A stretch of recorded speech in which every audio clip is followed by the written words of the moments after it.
Akarudi akavichimbua vile visima vya maji walivyovichimba siku za Ibrahim babaye. Ndiyo. Maana wale Wafilisti walikuwa wamevifukia baada ya kufa kwake Ibrahim. Hapo. Maana wale Wafilisti.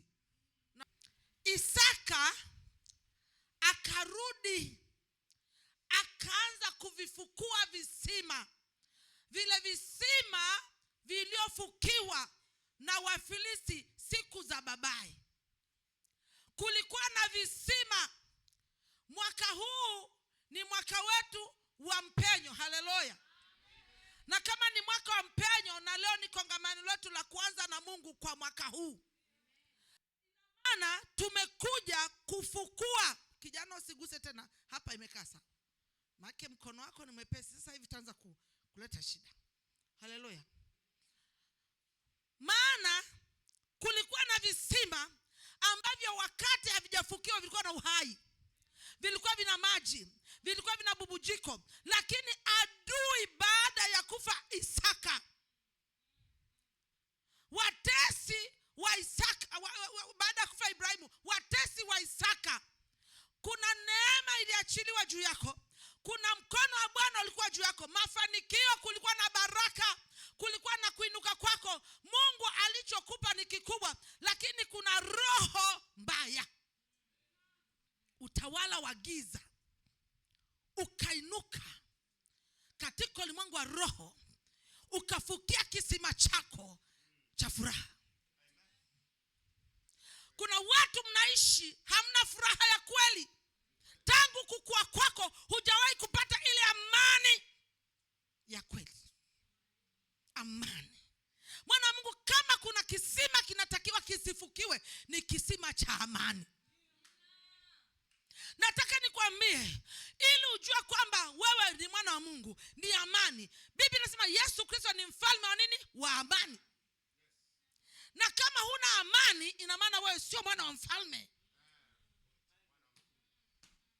Naongea na kanisa. Lucifer alianza kwanza kufukia ili akukamate, ili aharibu vitu vyako, ili aharibu maisha yako. Anachofanya kwanza, anafukia amani. Kwa sababu kwenye kukosa amani ni kumkosa Mungu. Kwenye kumkosa amani ndio mlango wa mapepo. Kwa sababu Lucifer anajua mtu mwenye amani hashikiki. Vitu vyote vibaya, vigumu, vyenye maumivu vinakaa kwenye moyo ambao hauna nini? Amani. Kisima cha amani kikifukiwa, hajalishi una gauni nzuri, hajalishi una nguo nzuri za kuvaa, hata kama ukipewa dhahabu, hata ukipewa milioni 100, kama kisima cha amani kimefukiwa, mwana Mungu, vyote ni bure. Mimi nilipita maisha hayo, vyote ni bure. Naliona mimi wanawake wakilia machozi, namwambia oga basi utoke. Namvalia nani? Mume wangu ameniacha. Amani. Ana nguo nzuri, ana fedha, lakini amani kisima cha amani. Leo kwa jina la Yesu tunaenda kufukua kisima cha amani. Amen. Kwa sababu ushindi wa kwanza wa mwanadamu ni amani. Kuinuka kwanza kwa mwanadamu ni amani. Kama ndani hakuna amani huwezi kuinuka. Kama ndani hakuna amani hakuna kushinda. Kama ndani hakuna amani hakuna maamuzi sahihi. Amen. Ukikosa amani huwezi kufanya maamuzi sahihi. Ukikosa amani, hajalishi umepakwa mafuta, hata mafundisho hayapo. Unapokosa amani, vitu vyote huwa vinakuwa vichungu. Ukipewa mimi pesa za nini? Sina amani. Twende tutoke dina, mimi dina ya nini? Sina amani. Vaa basi twende, mimi siendi, mimi sina amani. Ni kifo. Ili shetani akukamate, akamate na vitu vyako, kwanza anafukia kisima cha nini? Cha amani. Kisima cha amani.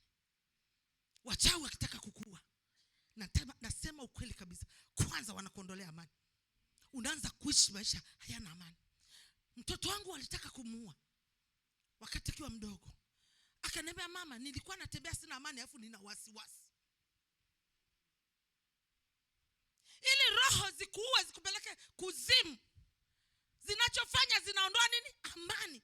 Kwa sababu kwenye amani huwezi kuomba kwa viwango vya juu. My daughter, huna amani unaweza kuomba viwango vya juu kabisa, unaweza kazama rohoni. Sio kweli. Na unapoanza kukosa amani, ukienda siku 3 ujue mauti ishakuingia. kwa sababu sisi ushindi wetu ni katika amani. Mambo yote ya kiungu yanakuwa mema, yanafanyika kwa ukubwa tukiwa tuna amani, na amani ya Kristo na iamue. Kumbe amani ni mwamuzi. Mambo mengine tunayashinda kwa amani. Mambo mengine tunayaepuka kwa kusikia amani. Kama sisikia amani kuolewa na mtu nakimbia. Nikisikia amani kuingia kwenye nyumba nitaingia. Nikisikia amani kuambatana na binti yangu Martha nitaambatana naye. Kama sisikia amani nakaa mbali. Amani. Na Lucifer akifukia amani, amefukia kufanikiwa kwako. Kwa sababu Biblia inasema amani ya Kristo na iamue. Ina maana amani ikifukiwa unakosa nini? Maamuzi. Amani ya Kristo na iamue mioyoni mwenu. Kwa hiyo kuna maamuzi mengine yanafanyika kwa nguvu ya nini? Ya amani. Hata unapotaka kupiga simu lazima usikie amani. Sasa nasikia amani kupiga simu, nasikia amani kumtembelea, nasikia amani kumbariki. Kama usikie amani, hata kama una bii ya kumbariki mtu, usimbariki. Kwa sababu yamkini Bwana ameufunga mlango wake, amewekwa kwenye keji na Mungu mwenyewe, kwamba asiwepo yote wa kumpa. Unapompa unaanza wewe kuporomoka. Swala sio kuhurumia. Hata wa barabarani, kama ukitaka kumsaidia hakikisha unasikia nini? Amani. Usije ukatoa pesa zikaondoka zote. Kisima cha kwanza ambacho leo tunataka tufukue ni nini? Amani. Soma tena kijana. Tafuta amani na watu wote na huo utakatifu. Tafuteni amani na watu wote. Tafuteni amani. Abi, tafuta amani binti yangu na watu wote. Leo umepewa jina la kuitwa Favor.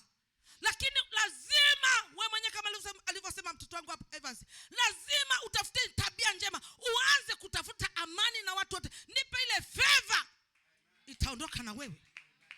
Acha makwaro. Tengeneza moyo wako. Heri wenye moyo safi. Heri wenye moyo safi.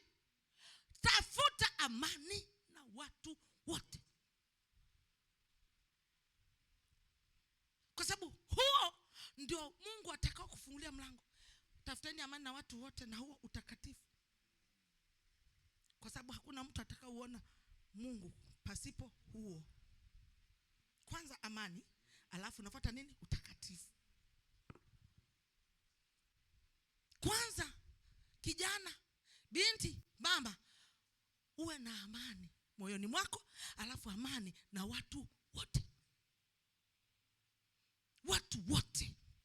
Tengeneza na watu. Kesho yako iko kwenye mikono ya watu. Nataka nimwambie utajiri wako kwa mikononi mwa mtu. Mafanikio yako mikononi mwa mtu. Mungu hawezi kukuinulia watu kama huna amani na watu wote. Kwani sisi wote Bwana alituinulia watu.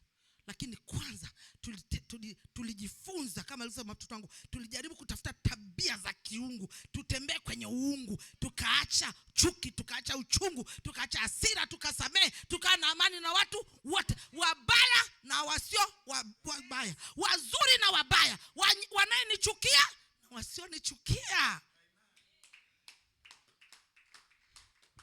Acha kama mbwai. Hayo ni mambo ya Lucifer. Kwa Mungu hakuna mbwai. Kwa Mungu hakuna naiwe mbwai. Haipo. Kwa Mungu tafuta amani. Acha wao wakuchukie, lakini wewe usio upande wao. Usilipize kisasi. Kisima cha amani kikifukiwa, huwezi kuishi maisha ya ushindi. Kisima cha amani kifukiwa, huwezi kufanikiwa. Ndoa ikikosa amani, huduma kukiwa hakuna amani, kazini kukiwa hakuna amani, familia ikikosa amani, shetani ametawala. Kwa sababu shetani hapendagi amani. Kwani dunia yote inapigana kwa sababu hamna amani? Watu wanatafuta amani. Ujue kwamba amani ni ya thamani. Kwa nini taifa kwa taifa linakaa kutafuta nini? Amani. Kwa sababu amani ni kitu cha thamani. Soma. Biblia inasema katika Mwanzo 26:18. Isaka akarudi akavichimbua vile visima vya maji walivyovichimba siku za Ibrahim baba. Wale Wafilisti. Naomba wewe asilale hivi.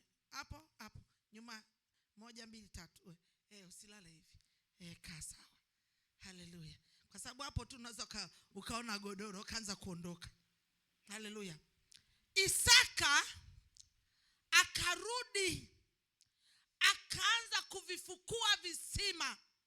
Vile visima viliofukiwa na Wafilisti siku za babaye. Kulikuwa na visima. Mwaka huu ni mwaka wetu wa mpenyo. Haleluya. Na kama ni mwaka wa mpenyo, na leo ni kongamano letu la kwanza na Mungu kwa mwaka huu. Maana tumekuja kufukua. Kijana usiguse tena. Hapa imekasa. Maana mkono wako ni mwepesi. Sasa hivi taanza kuleta shida. Haleluya. Maana kulikuwa na visima ambavyo wakati havijafukiwa vilikuwa na uhai. Vilikuwa vina maji, vilikuwa vina bubujiko. Lakini adui baada ya kufa Isaka, watesi wa Isaka, baada ya kufa Ibrahimu, watesi wa Isaka, kuna neema iliachiliwa juu yako. Kuna mkono wa Bwana ulikuwa juu yako. Mafanikio, kulikuwa na baraka, kulikuwa na kuinuka kwako. Mungu alichokupa ni kikubwa, lakini kuna roho mbaya, utawala wa giza ukainuka katika ulimwengu wa roho, ukafukia kisima chako cha furaha. Kuna watu mnaishi hamna furaha ya kweli. Tangu kukua kwako hujawahi kupata ile amani ya kweli. Amani. Mwana Mungu, kama kuna kisima kinatakiwa kisifukiwe, ni kisima cha amani. Nataka nikwambie ili ujue kwamba wewe ni mwana wa Mungu, ni amani. Biblia inasema Yesu Kristo ni mfalme wa nini? Wa amani. Na kama huna amani, ina maana wewe sio mwana wa mfalme. Naongea na kanisa.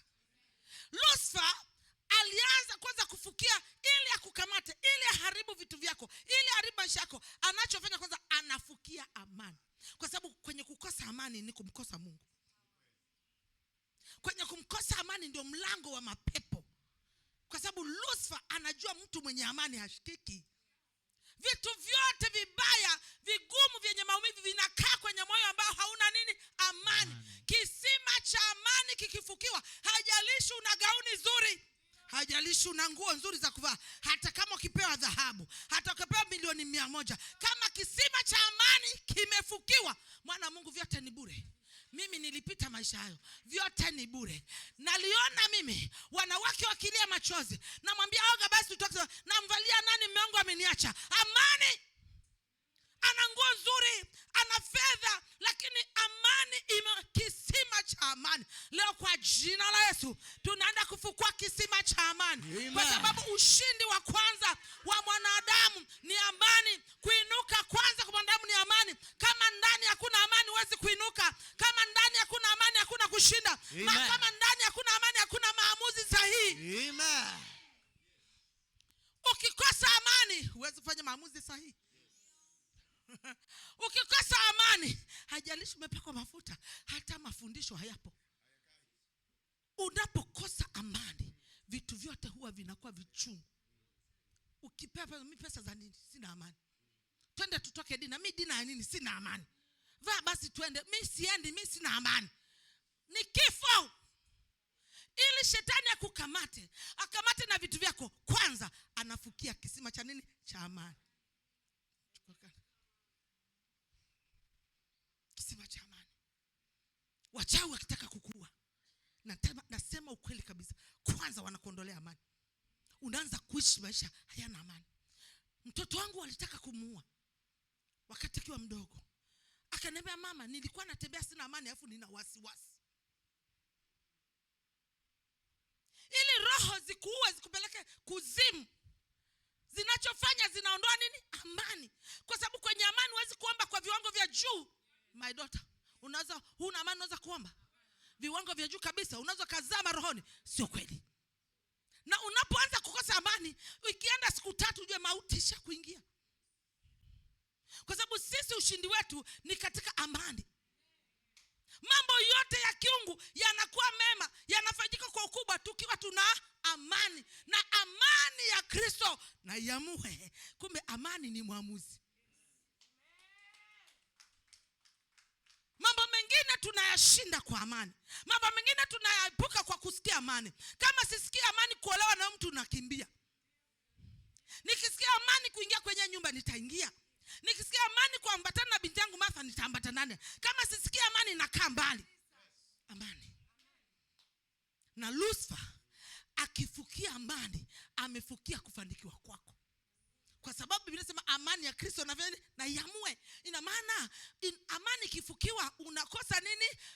Maamuzi. Amani ya Kristo na iamue mioyoni mwenu. Kwa hiyo kuna maamuzi mengine yanafanyika kwa nguvu ya nini? Ya amani. Hata unapotaka kupiga simu lazima usikie amani. Sasa nasikia amani kupiga simu. Nasikia amani kumtembelea. Nasikia amani kumbariki. Kama usikia amani, hata kama una bii ya kumbariki mtu, usimbariki. Kwa sababu yamkini Bwana ameufunga mlango wake. Amewekwa kwenye keji na Mungu mwenyewe kwamba asiwepo yote wa kumpa. Unapompa unaanza wewe kuporomoka. Swala sio kuhurumia. Hata wa barabarani, kama ukitaka kumsaidia hakikisha unasikia nini? Amani. Usije ukatoa pesa zikaondoka zote. Kisima cha kwanza ambacho leo tunataka tufukue ni nini? Amani. Soma tena kijana. Tafuta amani na watu wote. Na huo utakatifu. Tafuteni amani na watu wote. Tafuteni amani. Abi, tafuta amani binti yangu na watu wote. Leo umepewa jina la kuitwa Favor. Lakini lazima wewe mwenyewe kama alivyosema mtoto wangu hapa Evans, lazima utafute tabia njema. Uanze kutafuta amani na watu wote. Nipe ile favor. Itaondoka na wewe. Acha makwaro. Tengeneza moyo wako. Heri wenye moyo safi. Heri wenye moyo safi. Tafuta amani na watu wote. Kwa sababu huo ndio Mungu atakao kufungulia mlango. Tafuteni amani na watu wote na huo utakatifu. Kwa sababu hakuna mtu atakaoona Mungu pasipo huo. Kwanza amani, alafu unafuata nini? Utakatifu.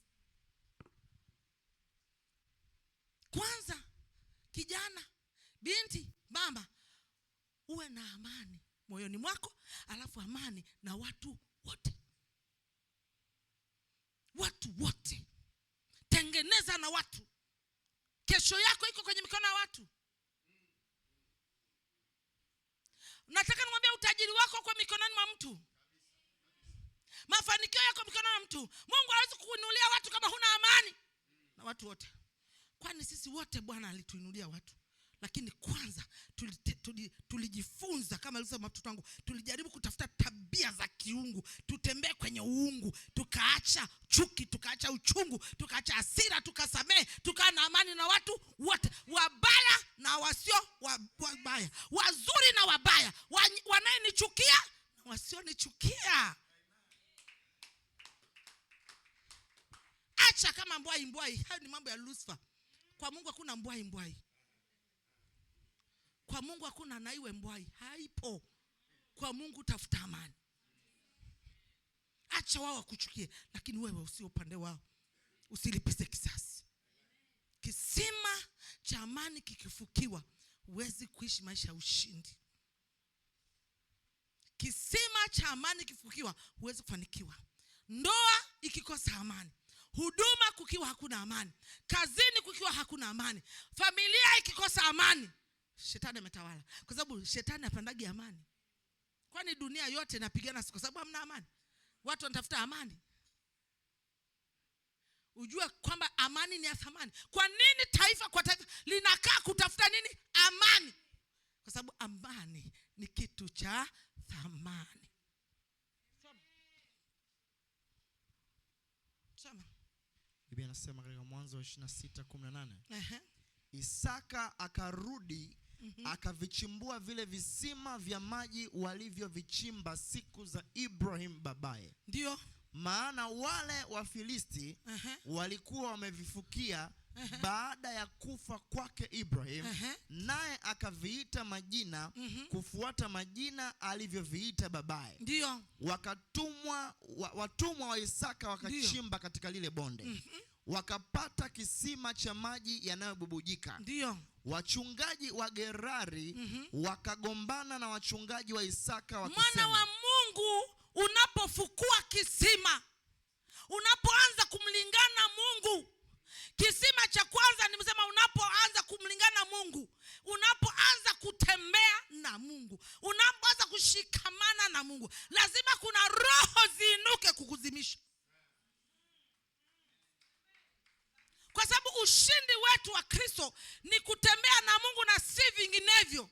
Kama ulifikiria kutakuwa na sururu ya kufukua kisima chako, leo ni kwamba anza moja na Mungu. Kumpenda Mungu kwa moyo wako wote, kwa roho yako yote, kwa akili zako zote na kwa nguvu zako zote, na kumpenda jirani yako kama unavyojipenda. Kisima cha kwanza ni kumpenda Mungu Baba kwa moyo, kwa roho, kwa akili na kwa nguvu, na kumpenda jirani yako kama mahusiano mwimo, mahusiano mlalo. That love lead.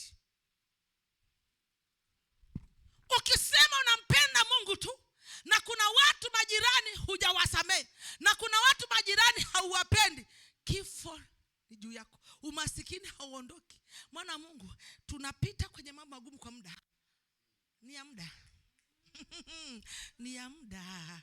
Ni ya muda. Kukataliwa ni kwa muda tu. Kudharauliwa ni kwa muda tu. Tukikaza na Mungu. Lakini unaweza kadumu hapo mpaka kazeka, mpaka kafa kwenye hali hiyo hiyo, kwa sababu sio mtu mwenye kuzingatia unayofundishwa, unaoshika. Kisima. Wakafukia kisima cha upendo.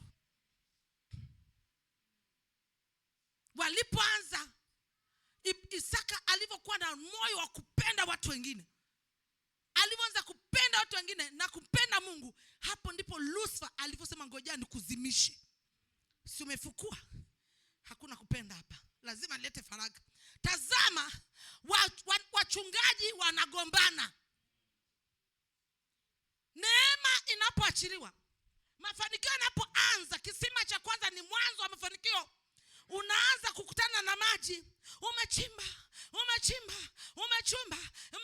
kidogo, unasema sasa mke wangu, sasa mpenzi wangu, sasa baba, naona kabisa moyoni mwangu. Maanake mafanikio yanaanzia rohoni, ajionavyo mtu. Unasema kwa kweli naanza kuona wingu kama nini? Kama mkono. Shetani anakuambia hakuna cha wingu kama mkono wala nini. Mipango yote nakuta imefanya nini? Imebaranganyika. Wachungaji wamekuja kugombana na wachungaji wa Isaka, wanagombea kisima. Hawataki kuona yale ambayo unayafeel ndani, ile neema ambayo unaiona, kwa sababu kuinuka kwetu, pesa zetu ziko ndani. Siku moja niliamka, shetani, unajua mimi ni mwanamke tajiri sana. Mimi ni tajiri. Achia utajiri wangu. Niulize sasa, huyo tajiri ana kitu gani? Ana kiwanda, ana kampuni, ana nini? Lakini ninasikia kabisa Bwana alinipa utajiri tangu tumboni.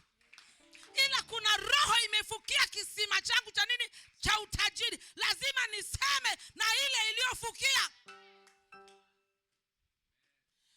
Mwana wa Mungu, nilivyoanza kuongea kila itwapo leo, mimi ni mwanamke tajiri, mimi ni mwanamke nini mwenye mafanikio, mimi nina pesa nyingi, shetani achia. Nilianza kuona mlango, nilianza kuona pesa, nilianza kuona mafanikio, nilianza kuona neema. Ikafika sasa muda wa kwanza kusema halo, fanya buku, ikaondoka. wewe unataka mpaka uwe na milioni.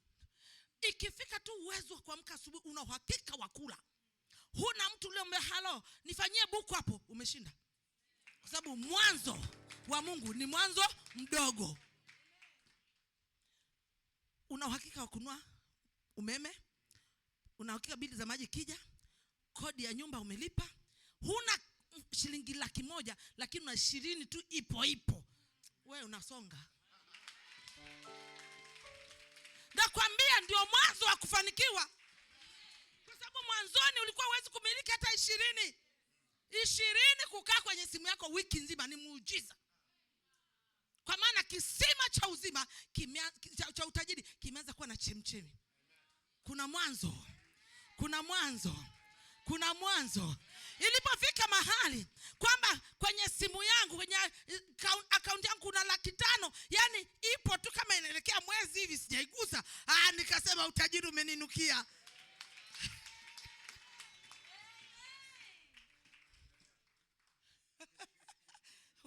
Unataka mpaka una milioni 200,000 tu kama umeisevu, imetulia, kila kichungulia bado ipo. Mwana wa Mungu, huo ndio mwanzo wa kuja milioni.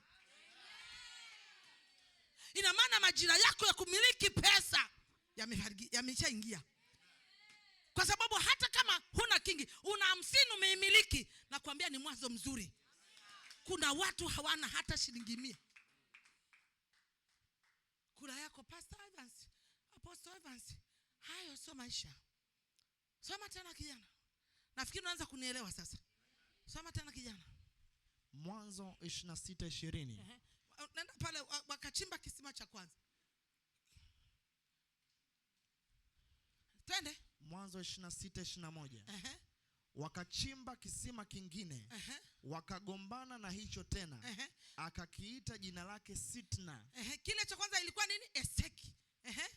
Alafu hiki kinaitwa nini? Sitna. Mwana wa Mungu, kufeli mara ya kwanza sio mwisho. Biashara umefanya mara ya kwanza binti yangu, ukifeli sio mwisho. Inuka tena, chimba tena kisima. Mahusiano ya kwanza yamekufa sawa, lakini anza mahusiano mengine. Hayo yaliyokufa yalikuwa Sitna. Hayo yaliyokufa yalikuwa Eseki. Yes, Apostle. Bado kuna kisima cha 3. Yes, Apostle. Bado kuna kisima cha 3. Amen. Bado kuna kisima cha 3. Amen. Yuko mtu mmoja. Yes, Apostle. Bwana atamuinua kwa ajili yako. Yeye hatataka mambo mengi. Atasema binti unaitwa nani? Moyo wangu umenikudondokea. My God. Mimi sitaki mambo mengi. Ninataka tufunge ndoa. Haleluya. Maana kulikuwa na visima ambavyo wakati havijafukiwa vilikuwa na uhai. Vilikuwa vina maji, vilikuwa vina bubujiko, lakini adui baada ya kufa Isaka, watesi wa Isaka, baada ya kufa Ibrahimu, watesi wa Isaka, kuna neema iliachiliwa juu yako. Kuna mkono wa Bwana ulikuwa juu yako. Mafanikio, kulikuwa na baraka, kulikuwa na kuinuka kwako. Mungu alichokupa ni kikubwa, lakini kuna roho mbaya, utawala wa giza ukainuka katika ulimwengu wa roho, ukafukia kisima chako cha furaha.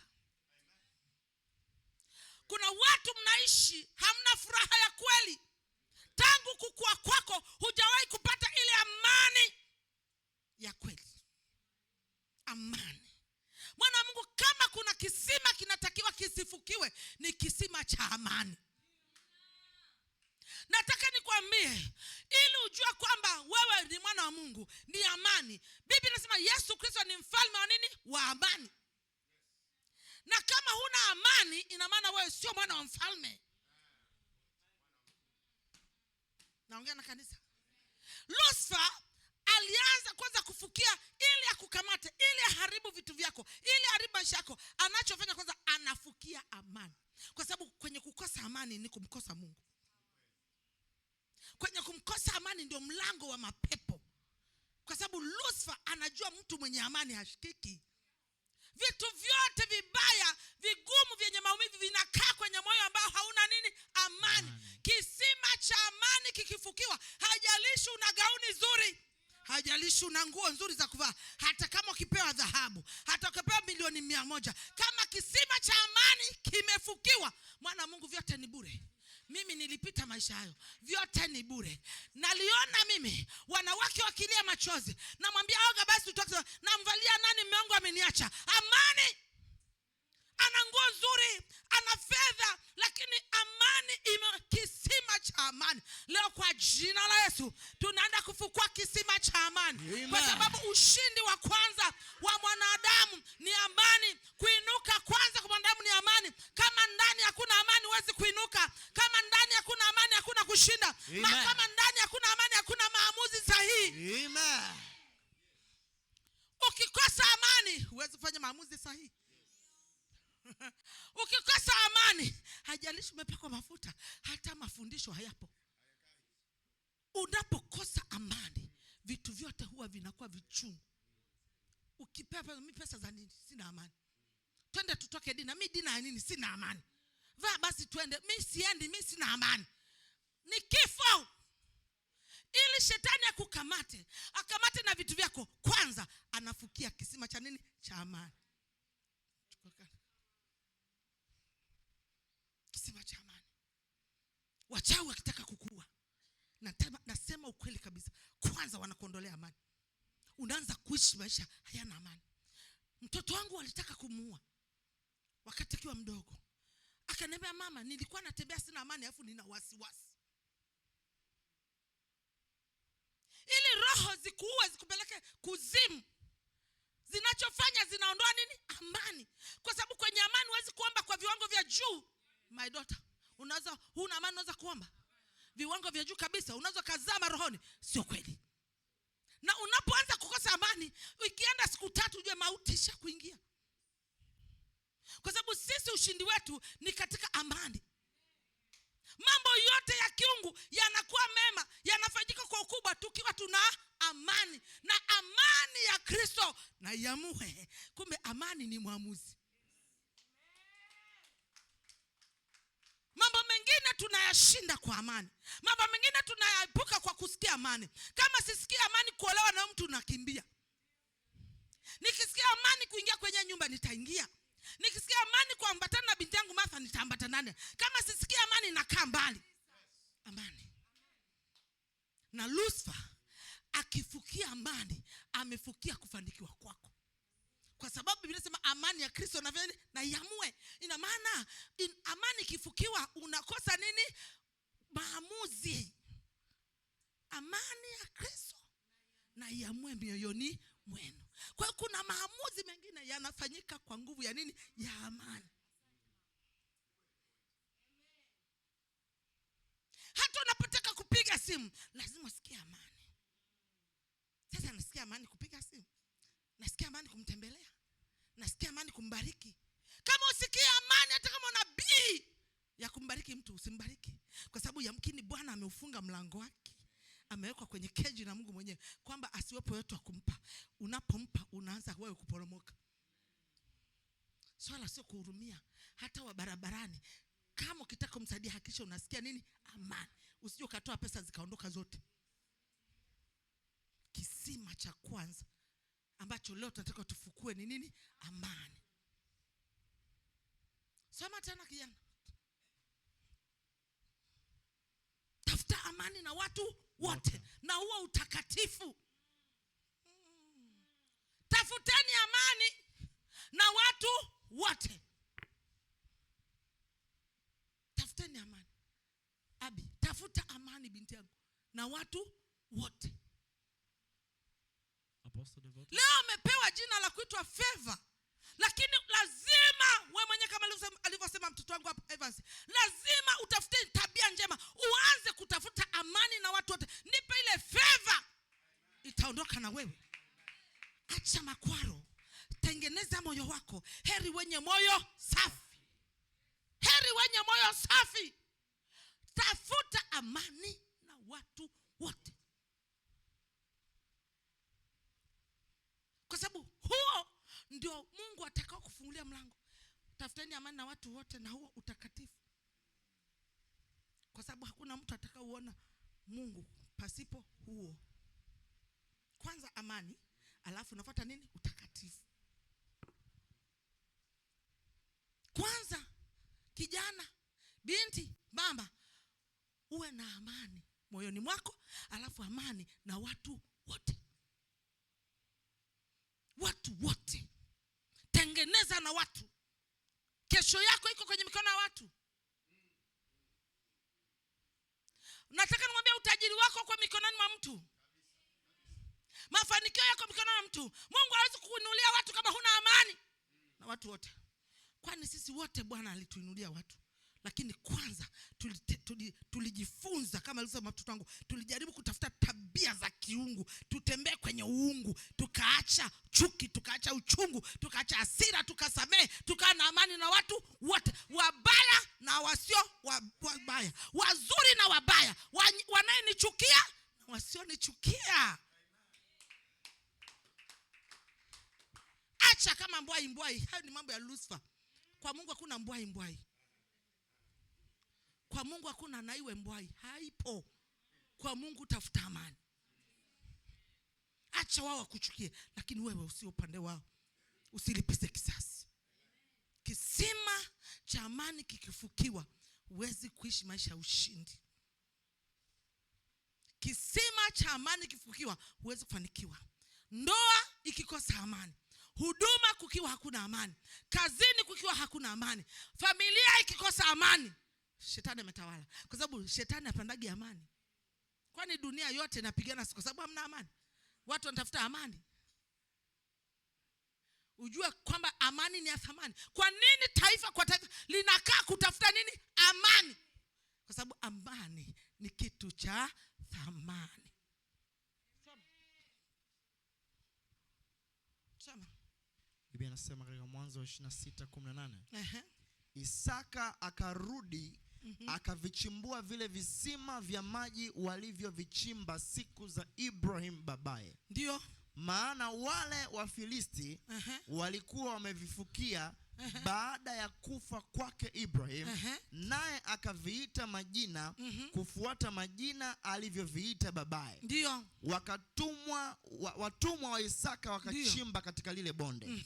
Wakapata kisima cha maji yanayobubujika. Ndio. Wachungaji wa Gerari wakagombana na wachungaji wa Isaka wakisema, mwana wa Mungu, unapofukua kisima, unapoanza kumlingana Mungu, kisima cha kwanza nimesema, unapoanza kumlingana Mungu, unapoanza kutembea na Mungu, unapoanza kushikamana na Mungu, lazima kuna roho ziinuke kukuzimisha. Kwa sababu ushindi wetu wa Kristo ni kutembea na Mungu na si vinginevyo. Kama ulifikiria kutakuwa na sururu ya kufukua kisima chako, leo ni kwamba anza moja na Mungu. Kumpenda Mungu kwa moyo wako wote, kwa roho yako yote, kwa akili zako zote na kwa nguvu zako zote, na kumpenda jirani yako kama unavyojipenda. Kisima cha kwanza ni kumpenda Mungu Baba kwa moyo, kwa roho, kwa akili na kwa nguvu, na kumpenda jirani yako kama mahusiano mwimo, mahusiano mlalo. That's lovely. Ukisema unampenda Mungu tu, na kuna watu majirani hujawasamehe, na kuna watu majirani hauwapendi, kifo ni juu yako. Umasikini hauondoki. Mwana Mungu, tunapita kwenye mambo magumu kwa muda. Ni ya muda. Ni ya muda. Ni ya muda. Kukataliwa ni kwa muda tu. Kudharauliwa ni kwa muda tu. Tukikaza na Mungu. Lakini unaweza kadumu hapo mpaka kazeka, mpaka kafa kwenye hali hiyo hiyo, kwa sababu sio mtu mwenye kuzingatia unayofundishwa, unaoshika. Kisima. Wakafukia kisima cha upendo. Walipoanza, Isaka alivyokuwa na moyo wa kupenda watu wengine, alivyoanza kupenda kupenda watu wengine na kumpenda Mungu, hapo ndipo Lucifer aliposema ngoja nikuzimishe. Si umefukua? Hakuna kupenda hapa. Lazima nilete faraga. Tazama, wachungaji wanagombana. Neema inapoachiliwa, mafanikio yanapoanza, kisima cha kwanza ni mwanzo wa mafanikio. Unaanza kukutana na maji. Umechimba kidogo, unasema sasa mke wangu, sasa mpenzi wangu, sasa baba, naona kabisa moyoni mwangu. Maanake mafanikio yanaanzia rohoni, ajionavyo mtu. Unasema kwa kweli naanza kuona wingu kama nini? Kama mkono. Shetani anakuambia hakuna cha wingu kama mkono wala nini. Mipango yote nakuta imefanya nini? Imebaranganyika. Wachungaji wamekuja kugombana na wachungaji wa Isaka, wanagombea kisima. Hawataki kuona yale ambayo unayafeel ndani, ile neema ambayo unaiona, kwa sababu kuinuka kwetu, pesa zetu ziko ndani. Siku moja niliamka, shetani, unajua mimi ni mwanamke tajiri sana. Mimi ni tajiri. Achia utajiri wangu. Niulize sasa, huyo tajiri ana kitu gani? Ana kiwanda, ana kampuni, ana nini? Lakini ninasikia kabisa Bwana alinipa utajiri tangu tumboni. Ila kuna roho imefukia kisima changu cha nini? Cha utajiri. Lazima niseme na ile iliyofukia. Mwana wa Mungu, nilivyoanza kuongea kila itwapo leo, mimi ni mwanamke tajiri. Mimi ni mwanamke nini mwenye mafanikio. Mimi nina pesa nyingi. Shetani achia. Nilianza kuona mlango. Nilianza kuona pesa. Nilianza kuona mafanikio. Nilianza kuona neema. Ikafika sasa muda wa kwanza kusema halo fanya buku, ikaondoka. Wewe unataka mpaka uwe na milioni. Ikifika tu uwezo wa kuamka asubuhi una uhakika wa kula. Huna mtu leo mbele halo nifanyie buku hapo, umeshinda. Kwa sababu mwanzo wa Mungu ni mwanzo mdogo. Una uhakika wa kununua umeme, una uhakika bili za maji kija, kodi ya nyumba umelipa. Huna shilingi 100,000 lakini una 20 tu ipo. Wewe unasonga. Nakwambia ndio mwanzo wa kufanikiwa. Kwa sababu mwanzoni ulikuwa huwezi kumiliki hata 20 kukaa kwenye simu yako wiki nzima ni muujiza. Kwa maana kisima cha uzima cha utajiri kimeanza kuwa na chemchemi. Kuna mwanzo. Ilipofika mahali kwamba kwenye simu yangu, kwenye account yangu kuna 500,000, yani ipo tu kama inaelekea mwezi hivi sijaigusa. Nikasema utajiri umeninukia.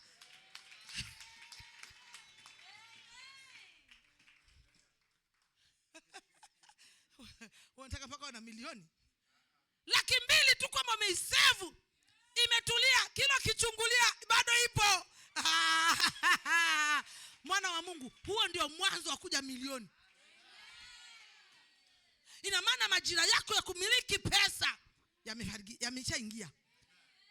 Kwa sababu hata kama huna kingi, una 50 umeimiliki, na kuambia ni mwanzo mzuri. Kuna watu hawana hata shilingi 100. Kula yako Pastor Evans, Apostle Evans, hayo sio maisha. Soma tena kijana. Nafikiri unaanza kunielewa sasa. Soma tena kijana. Mwanzo 26:20.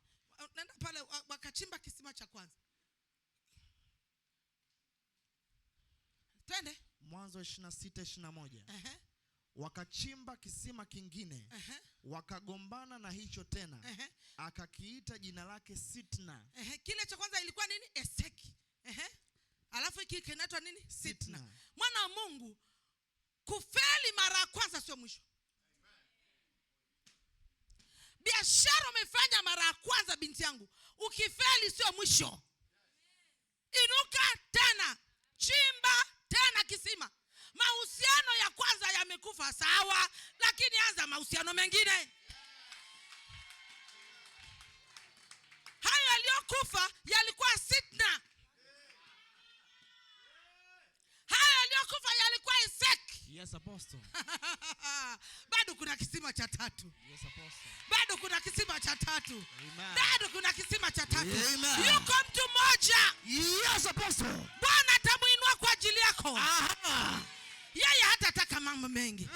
Atasema, binti unaitwa nani? Moyo wangu umenikudondokea. My God. Mimi sitaki mambo mengi. Ninataka tufunge ndoa. Hata kwenye huduma vile vile.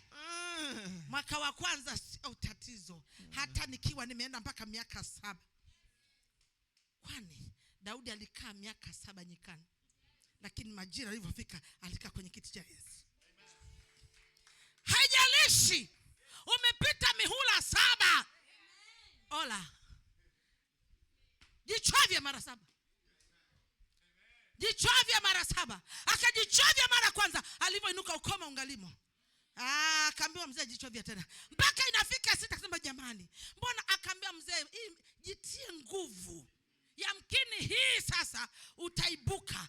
Akasema, akaenda kwa shida na kwa huzuni na masikitiko kwamba yamkini mtaji tena. Alivyozama mara hii tu, alivyoinuka ukoma wa Naamani ulibaki kwenye mto. Nimekuja kukutia moyo ili kongamano. Yes, apostle. Nimekuja kukutia moyo ili kongamano. Aha.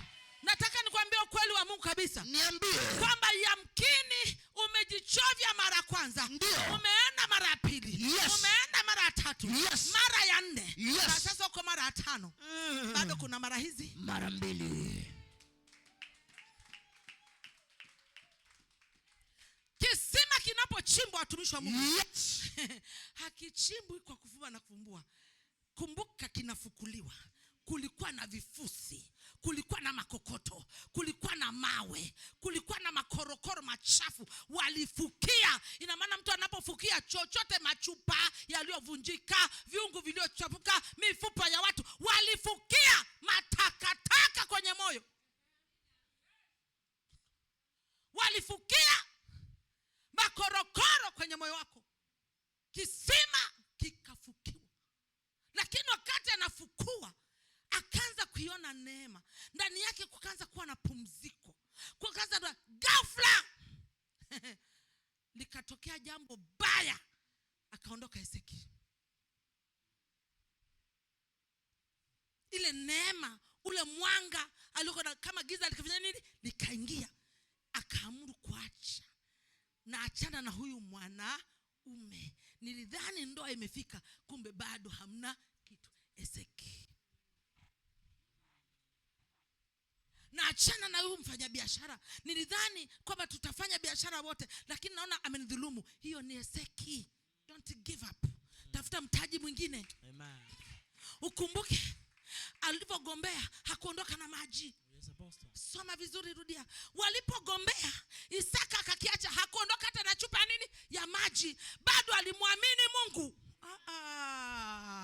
Alimwamini Mungu kwamba madamu nina akili timamu, madamu ni bado Mungu yungali na mimi, kisima kingine nitachimba. Yes. Mwaka 2026 ili tuweze kupenya lazima tutembee kwa imani. Haijalishi ndo tumeanza kisima tayari, Iseki imekuwa ngumu, Sitna imekuwa ngumu, lakini amini tu kwamba iko kisima kingine. Na unapoondoka unaondoka bila maji, na umetoka jasho muda mrefu. Kisima mpaka kitoe maji hakukichimbwa siku moja, yalikuwa mawiki kadhaa. Na iliwepo gharama kubwa. Walishinda mchana, walishinda usiku, mpaka kikatoa maji. Hawaji kama kisima hakina jatoa maji. Wanakuja wakati kinatoa nini? Maji. Adui haji mpaka aone. Sasa unaanza kusikia kicheko, unaanza kusikia burudiko, unaanza kuona sasa biashara hii nikienda ruti ya kwanza, nikirudi mara ya pili, hapo ndipo anapokuja kukunyang'anya kisima. Haji kama hakuna matarajio. Ukumbuke ulimwengu wa roho ni halisi kabisa. Unafanya kazi kama wanadamu. Yaani wanafuatilia, wanaweka monitoring spirit. Wanajua sasa ndoa yake inakaribia. Na huyu kijana yuko serious. tufanye nini? Tuma faraka ikawe magharibi na nini? Sema Baba nakushukuru kwa hii ni sitna tu. Wow. Hii ni sitna, sio mwisho. Mwambie mtu sio mwisho. Sio mwisho. Nataka niongee mabinti zangu, kwa Mungu hakuna kuzeeka.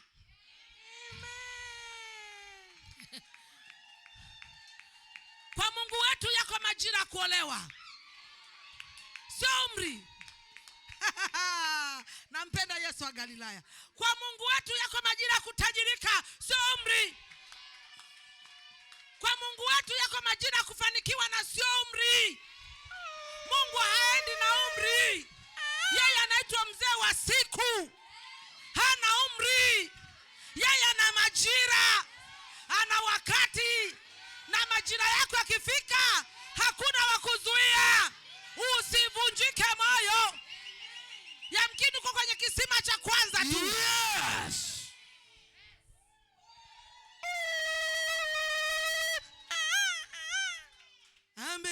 Ameamua.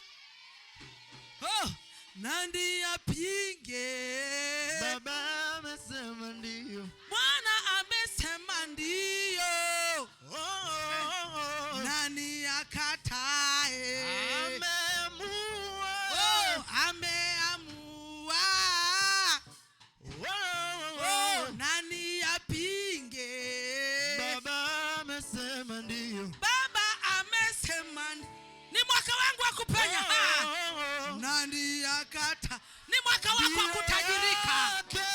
Ndio yake nini? Yesu ameamua. Amesema. Baba amesema ndio. Baba amesema ndio. Nani akata? Narudi tena kusema, Yes, Apostle. Mungu hana umri. Jitie moyo. Ndio. Jitie nguvu. Jitie nguvu. Jitie nguvu. Mungu hana umri. Mungu ana majira. Mungu ana urejesho. Mungu ana urejesho. Mungu ana urejesho. Amen. Hata kama majira amekuacha, hata kurejeshea ujana ukawa na kama tai. Amen. Amesema hata turejeshea nguvu za ujana kama tai. Ni Mungu anaweza kurejeshea ujana wako ukaonekana msichana mdogo. Amen. Number is just the age. Age is just a number. Age is not just a number. A number. Ni mdogo kwa mamake. Ndio. Ni mtoto kwa mamake. Ndio. Akija mwanaume serious ziolewa kwa jina la Yesu. Maana ni majira yako ya kuolewa. Siku hizi hakuna cha kusema kijana mdogo. Anachotakiwa tu penzi la kweli. Majira ya kuolewa. Majira ya utajiri yakifika. Majira ya kuinuka kwako akifika. Hakuna wa kukuzuia. Na leo nimekuja kusema haya ni majira yako. Amen. Arena of liberty. Na wote mlioko mahali hapa, natangaza kwa jina la Yesu. Yes. Na kwa mafuta ya kitume. Yes. Bwana amenituma kusema haya ni majira yako. Amen. Na hii ni saa yako ya kuingia kwenye majira yako. Amen. Ni majira yako. Napokea. Kwenye kila tatizo, Napokea. kwenye kila ugumu, Napokea. kwenye kila hali, Napokea. natangaza haya Napokea. ni majira yako ya kuinuka tena. Somebody clap hands for Jesus. Bwana amenibariki naruka kama tai. Elele. Sababu ya muda, chukua nafasi uketi. Majira ya Bwana ilikuwa ni majira ya Isaka. Yes. Kufukua visima. Vilifukiwa muda mrefu. Lakini majira yakifika, listen to me. Kuna kitu kinakuamsha. Huku ndani kunakuwa hakutulii. Maana ni majira yamefika. Mwanzoni visima vilikuwa Isaka vikumbuki. Biblia inasema akarudi. Akafanya nini? Baada ya ndani yake kusikia haya ni majira ya Bwana. mimi kuchimbua nini? Kisima. Sio kila wakati unaweza kuchimbua kisima. Yako majira. Kuna namna unaanza kufeel kwamba mimi ni mwanamke mkuu. Hajalishi watu wote wanakuona uko chini, ndani yako unasikia mkuu. Mimi ni mkuu. Mimi nakwenda, hakuna wa kusema rudi. Mimi nasimama, hakuna kuniketisha. Mimi nanena, hakuna kunyamazisha. Ni majira yangu ya ukuu. Somebody clap for Jesus. Nataka nikwambie jioni ya leo. Niambie. Huu ni muhula wetu. Na haya ni majira yetu. Amen. Nataka nikutangazie. Utakwenda wewe, hakuna kusema rudi kwa jina la Yesu. Napokea. Nasema utakwenda, hakuna atakayesema rudi kwa jina la Yesu. Napokea. Jioni ya leo ninasimama kinabii. Utakwenda, hakuna atakayesema rudi. Napokea. Utasimama, hakuna wa kuambia keti. Utanena, hakuna kusema nyamaza. Amen. Utafanya biashara, hakuna kukuzuia. Maana ni majira yako ya kufanikiwa. Napokea. Mwaminini Mungu. Mwamini na nabii wa zamu. Leo kuna nabii wa zamu hali hapa. Leo kuna kuhani wa zamu leo. Shika neno la leo kwamba wewe utakwenda, hakuna atakayesema rudi. Amini tu kwamba wewe utasimama, hakuna atakwambia keti. Amini tu wewe utafanya unachokitaka, hakuna kizuizi. Maana ni majira yetu ya kupenya. Amen. Na majira yetu ya kupenya yameanza leo na Mungu. Kwa nafasi uketi. Mungu anapolitoa neno, haleluya, lijapokuwa limetoka, lina majira. Unabii unapotoka leo, sio kama umeanza leo, una majira. Alivyotuambia ni mwaka wetu wa mpenyo, majira kuanza kupenya ni leo. Soma hapo kidogo nimalize, nataka kuombea watu. Mwanzo. Sina neno kubwa eti. Nakaribia namaliza. Twende. Mwanzo 26:21. Wakachimba kisima kingine. Wakagombania na hicho tena. Akakiita jina lake Sitna. Ndio. Akaondoka huko akachimba kisima kingine. Akaondoka huko.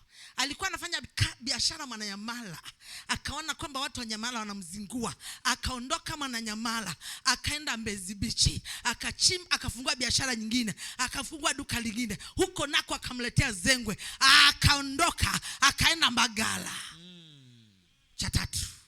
Twende. Akaondoka huko akachimba kisima kingine. Ndio. Wala hicho hawakukigombania. Mbagala hawezi kugombeana. Kwa sababu ni majira ya Bwana na ni mahali ambapo Bwana anataka uweke biashara yako. Sio kila mahali unaweza kuweka biashara. Mwanzo akaondoka huko.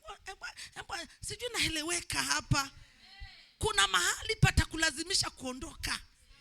Hata makazi itakulazimisha kuhama, kwa sababu majira ya kubarikiwa yanapokuja, yamkini mkuu wa anga wa eneo hilo humwezi, na Mungu ameona kabisa ni majira yako, atasababisha uondoke. Mwenye nyumba atakufukuza, mwenye nyumba atakuharasi. Usiogope mwenye nyumba analeta shida, ni kwamba ni majira yako. Mwenye nyumba wetu ni mzuri tu, sijui ameanzisha nini. Nakwambia mnatakiwa kwenda Rehobothi. Mnatakiwa muondoke muingie kwenye Rehobothi. Cha kwanza. Hamna kitu. Cha pili, maji yametoka lakini unaondoka na machozi. Yaani kulikuwa na biashara inafanyika, lakini unashangaa mwenye eneo lake anakwambia sipangishi tena.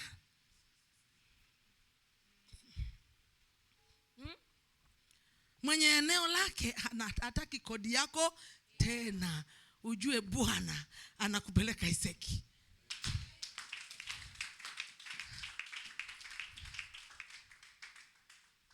Tukikaa vizuri na Mungu, tutajua mpango wa Mungu juu yetu.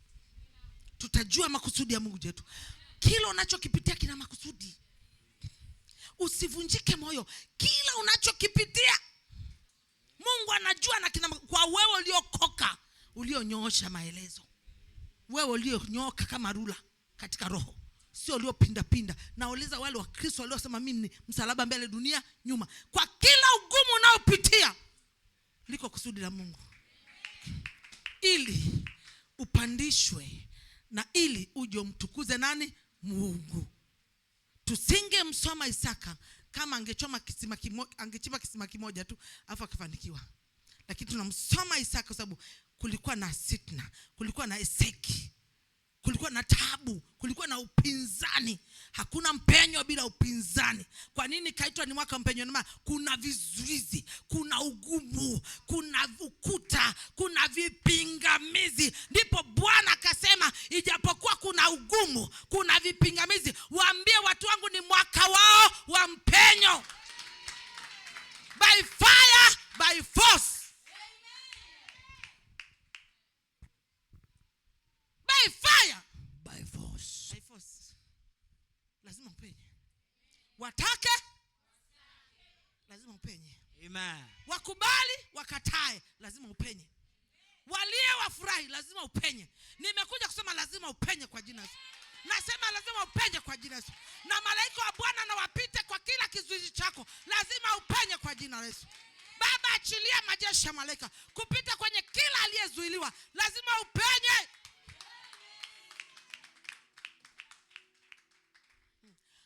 Tungejua vita vyako nilivyopigana. Tungejua ili kongamano vita vyako jinsi vilivyo vikubwa. Kwa sababu Lucifer alikuwa anajua kabisa kuna mtu mmoja anatakiwa kupenya. Na kuna mtu mmoja ni majira yake. Na hili neno ni la kwake. Tumeanza na tabia. Mtumishi wa Mungu ametufundisha sana. Alikuwa anatutengeneza tuone ni wapi tulipoangukia. Maliza hapo bwanangu. Mwanzo 26:22.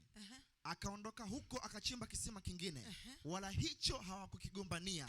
Akakiita jina lake Rehobothi. Akakiita jina lake nani? Rehobothi. Akasema kwa kuwa sasa Bwana ametufanyia nafasi. Kwa kuwa sasa mwezi huu wa 3 tarehe 14 Bwana ametufanyia nafasi.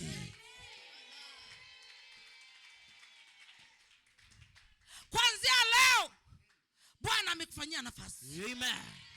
Popote utakapokanyaga unaenda kupenya. Amen. Chochote utakachokifanya unaenda kupenya. Amen. Kila utakachogusa utafanikiwa kwa sababu Bwana amekufanyia nafasi. Tarehe ya leo. Tarehe ya leo. Tarehe ya leo. Amen. Tarehe ya leo. Amen. Saa hii Yes, Bwana amekufanyia nafasi. Kwenye biashara, Amen. Kwenye kazi, Napokea. kwenye uchumi, Napokea. kwenye mahusiano. Napokea. Bwana amekufanyia nafasi. Amen. Chukua nafasi uketi.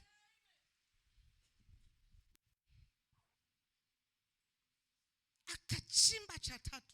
Twende hapo. Mwanzo 26:22. Ndio. Akaondoka huko akachimba kisima kingine. Wala hicho hawakukigombania. Wala hicho. Kwa sababu Bwana ilikuwa ni muhula wake sasa. Muhula wake sasa wa kuingia kwenye mafanikio. Mungu akazuia ukuta. Hicho hawakukigombea. Hicho Bwana hakuruhusu wakikaribie. Huyu mwanaume anayekuja kwako Bwana hata ruhusu tena umpoteze. Hii biashara ambayo unaianzisha Bwana hata ruhusu tena ipotee. Kwa kuwa sasa ni majira yako ya kufanikiwa.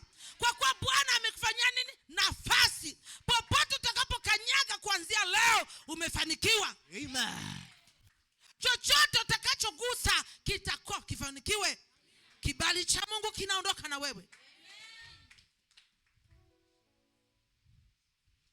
Akakiita Rehobothi.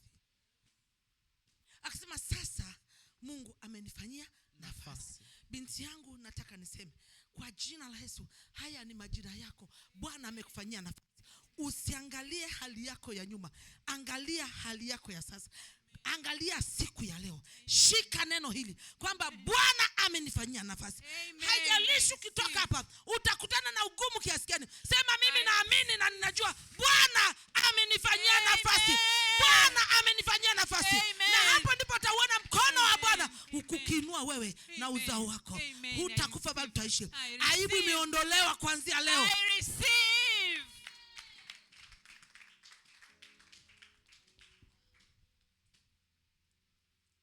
Mungu anapokufanyia nafasi, sio swala la kujitahidi. Mungu anapokufanyia nafasi, sio swala la kufunga na kuomba. Sio swala la wewe kufunga na tatukavu. Hazikuingizi kwenye nafasi ya Bwana. Omba yawe ni majira. Sema tu, haya ni majira yangu na Mungu amenifanyia nini? Nafasi. Watu wengi wanafikiri ukifunga sana. No. Kufunga sana ni lazima. Lakini akili yako isikupe kwamba utafanikiwa kwa sababu unafunga sana. Tumainia majira ya Bwana. Tegemea majira ya Bwana. Majira ya Mungu yakifika, hata kama umelala, hata kama hujafunga, umekula wiki nzima, miezi mitatu hujafunga kabisa, vitu vinatokea vyenyewe. Vitu vinatokea vyenyewe. Vitu vinatokea vyenyewe. Vitu vinatokea vyenyewe. Mjaze Mungu ndani.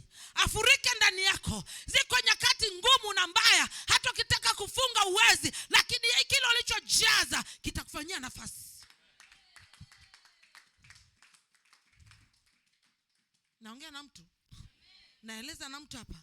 Watu wengi hatuweki akiba. Kuna nyakati unapata mpenyo wa kufunga na kuomba. Funga sana na kuomba wakati una mpenyo, kwa sababu ni kama mtu unajaza ghala. Unaweka akiba kwenye hazina yako ya rohoni. Kuna wakati unashindwa kufunga, unashindwa kuomba, afya imegoma, mambo hayaendi ndivyo sivyo, mambo yamekuzunguka, na kuambia una draw tu. Kama kuna mahindi yamejaa ghala, kuna hata wakati wa njaa unachota tu. Kwa sababu hata katika mambo ya rohoni kuna nyakati za ukame. Hamjakutana na hizo? Nyinyi sio watumishi. Kuna nyakati za nini? Za ukame. Shuka Bwana na uweza na nguvu kama yuko mbali. Lakini kile ulichokuwa nacho, ukijaribu kufunga vifungiki. Unasema nafunga, kifika saa 5 lete chai na mandazi. Chezea wewe. Labda nyote watakatifu sana. Lakini mimi nifika mahali nasema okay, nilisahau kama ni katika mwili. Nikasema Baba, nakushukuru kwa kuwa sasa nimejua kumbe mimi ni katika mwili. Nilikuwa najua chochote ninachokitaka kinawezekana. Nikafika mahali kumbe ni katika mwili. My God, nahitaji tu neema. Kuna nyakati unahitaji tu neema. Yaani nafunga. Sasa hivi nitafunga 21. Alafu adui yako anakuambia bebe tuone. Usiku tumbo linakuchonyota, ukiamka asubuhi Panadol ziko wapi? Lakini kwa sababu una akiba katika roho, kwenye ghala lako la rohoni. Haleluya. Adui ajapo kutikisa, atakuta umesimama kama kisiki cha mpingo. Kwa sababu vile ulivyowekeza. So nataka niombe, funga sana lakini tegemea sana majira ya Bwana. Funga sana mwana Mungu. Kwa sababu hata kisima kinafukuliwa kwa kufunga na kuomba. Mengine hayawezekani bali kwa mambo mengine afanyiji namna hii haitoki. Namna hii kisima hakifukuliwi. Mkitoka hapa kila mtu akafunge siku 3. Kuna mambo mengine namna hii hayatoki. Namna hii hutoboi. Namna hii huwezi kushinda mpaka kwanza ufunge.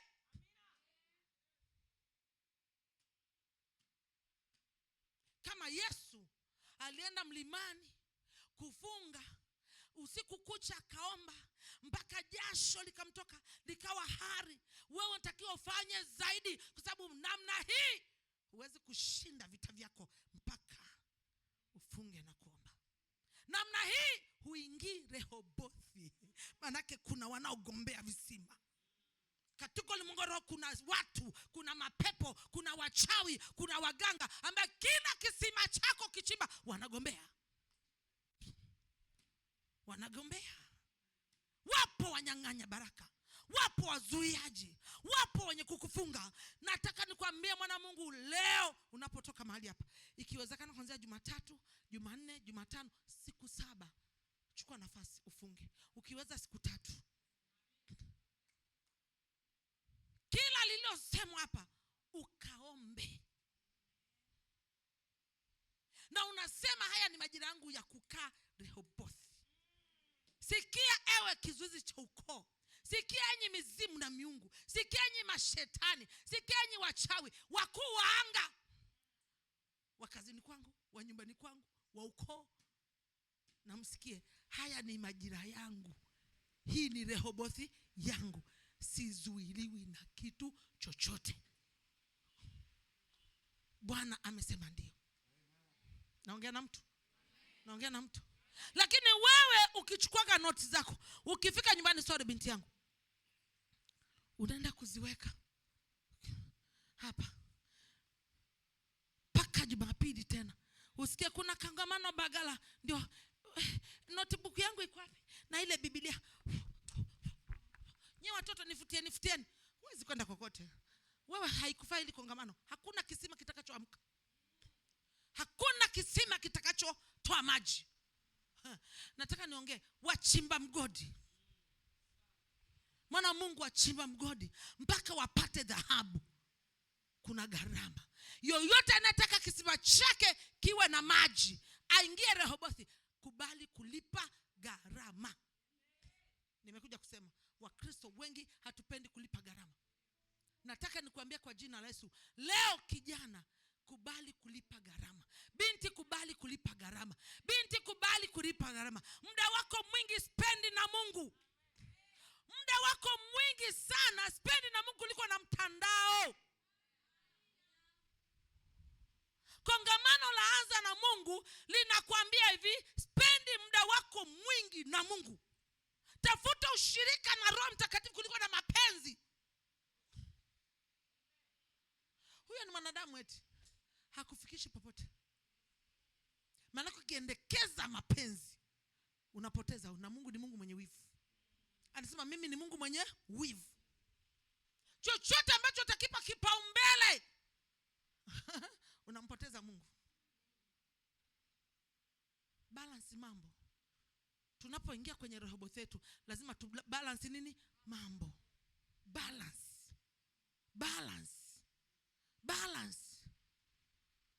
Muda mwingi uko kwenye kucheka, kwenye kuangalia, haviwezi sikiliza kwambie. Utasikiliza shuhuda zote za wachawi kwenye mtandao. Hizo hazikufikishi popote. Hizo hazikujazi uwepo. Saa nyingine ukisikiliza sana utaanza kuogopa hata kulala. Sikiliza sana mahubiri. Ukiwa huwezi kusoma neno kaelewa, basi weka mahubiri. Ukiona mahubiri aingi, weka worship, nyimbo za kuabudu. Mvute kwa gharama. Umelala tu kitandani kwako ama kwenye kiti chako, lakini nyimbo za worship zinaendelea. Unasikia kisima chako cha maombi, kisima chako cha bubujiko, kisima chako cha kumpenda Mungu. Ndani kuna amka. Unaanza raba shetere roko yondorobo yakataraba yekete. Sikiza mwanangu, kama sisi ambao tunatoa, kama ungekuwa kama wewe ndio ungekaukiwa. Kisima ili kiwe na maji, lazima chemchemi sikauke. Na chemchemi yako ni kusoma neno na kuomba. Chemchemi yako, kaa kwenye neno na maombi. Kama unataka kuolewa, kwa sababu wanaume wa kukoa wapo. Mlango uliofunguliwa mbele yako ni mkubwa uwazi, lakini wanaokupinga kwenye kuingia kwenye ndoa, wanakupinga kwenye biashara, wanakupinga kwenye mafanikio, wanakupinga kwenye kuinuka ni wengi. Bwana amenipa mlango ulio wazi mbele yangu, neno limesema. Lakini wanaonipinga, tunaona Isaka alipingwa kwenye kisima cha kwanza. Alifukua hajafukua, lakini baada ya kufukua alifanya nini? Alipingwa. Cha pili akapingwa. Cha tatu mpaka Mungu alivyoingilia kati. Hata wewe unaweza kutoka hapa ukaenda kuchukua hatua kwamba kuanzia leo naamua kabisa kumtafuta Mungu, na ukakutana na upinzani ambao hujawahi kukutana nao, lakini usikate tamaa, chimba kingine. Na hicho tena wakikupinga, chimba kingine. Mpaka mwisho wa mwaka unaisha, una ndoa kwa jina la Yesu. Mpaka mwisho wa mwaka huu unaisha, ndoa unavaa shela. Mwanamke sifa bwana, shela. Bora uvae alafu kalitundike. Kwa nini bwana? Uvae shela alafu kafanya nini?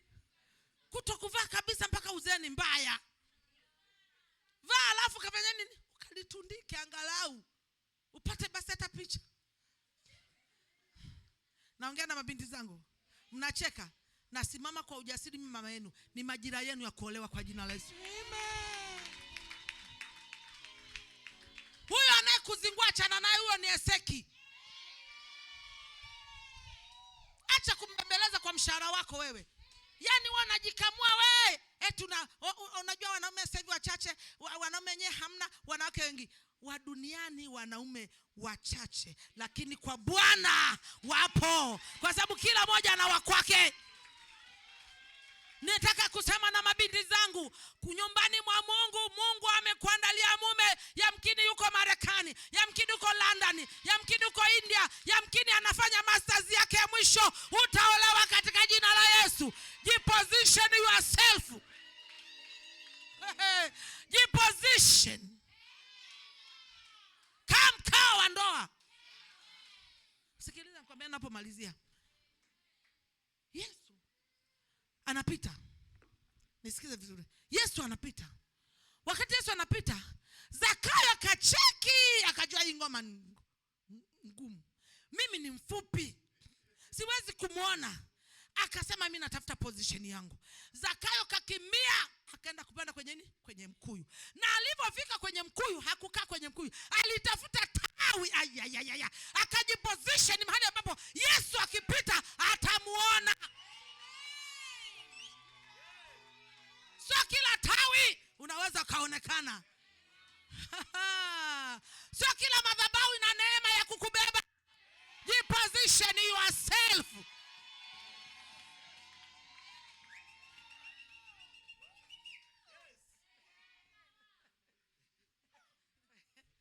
Sio kila tawi unaweza kufanikiwa.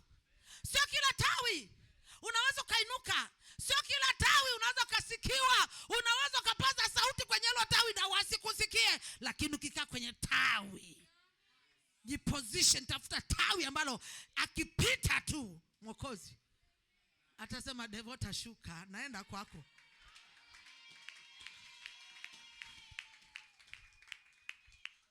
Watu wengi pia hamjajiposition. Mmeacha watumishi wa Mungu ambao Mungu anawatumia kwa kuangalia hali zao za uchumi. Nataka mifupa mikavu ya Elisha iliponya wewe. Sijui nihubiri kidogo. Mifupa mikavu ya Elisha. Mtumishi wa Mungu anaweza kama mfupa mkavu, akawa kama mfupa mkavu kwa Elisha, lakini wewe ukigusa tu umefanikiwa. Wewe ukigusa tu umepona.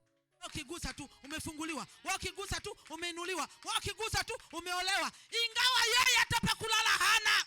Jiposition yourself. Acha kuangalia maisha nje. Angalia wamebeba. Ingawa tu masikini, lakini tunatajirisha wengi.